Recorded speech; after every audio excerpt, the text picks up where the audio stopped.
Сәлем достар, бүгін сіздермен үйде бар заттардан жегенге жеңіл тамақ дайындаймыз.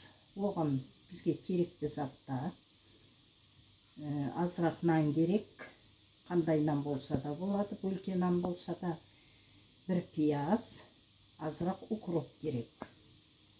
Енді бастаймыз. Piyazımızı турап аламыз.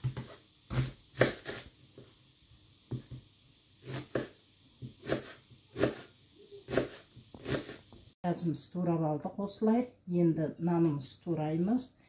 Түсте асығыс кезде жеңіл дайындалатын тамақ. Міне нанды осылай турап аламыз. 4 бұрышты етіп.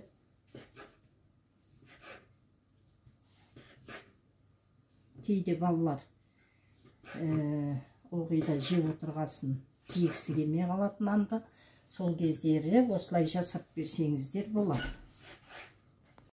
Енді укропты ұсақтап турап аламыз.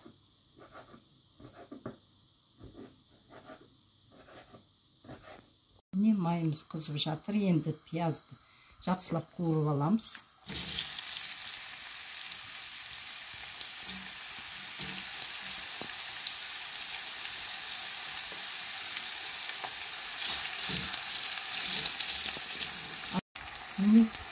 Өстіп пиязымызды қуырып аламыз жақсылап.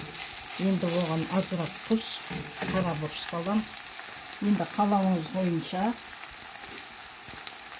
қара бұрыш салсаңыздар да болады, салмасаңыз да болады. Азырақ тұз саламыз өстіп.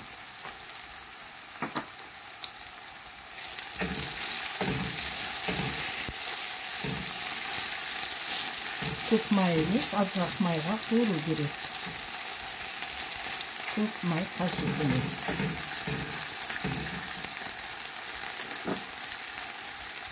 Енді азырақ бұрыш саламыз, қара бұрыш.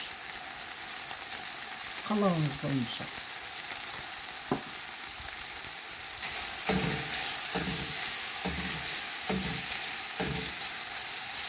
Енді жақсылап қуырып алдық міне. Енді бұның үстіне нанымызды саламыз.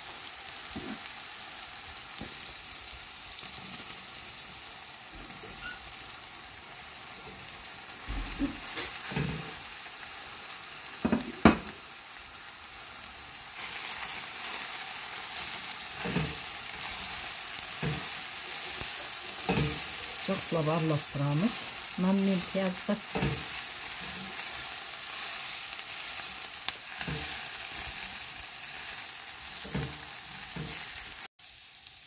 Міне тамағымыз дайын болды.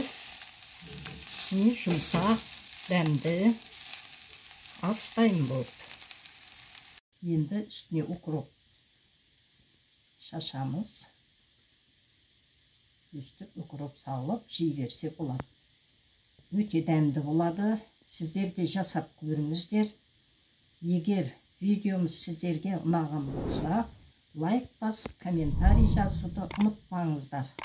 Бұл асты түсте жегенге өте жақсы, тойымды болады. Астарыңыз дәмді болсын.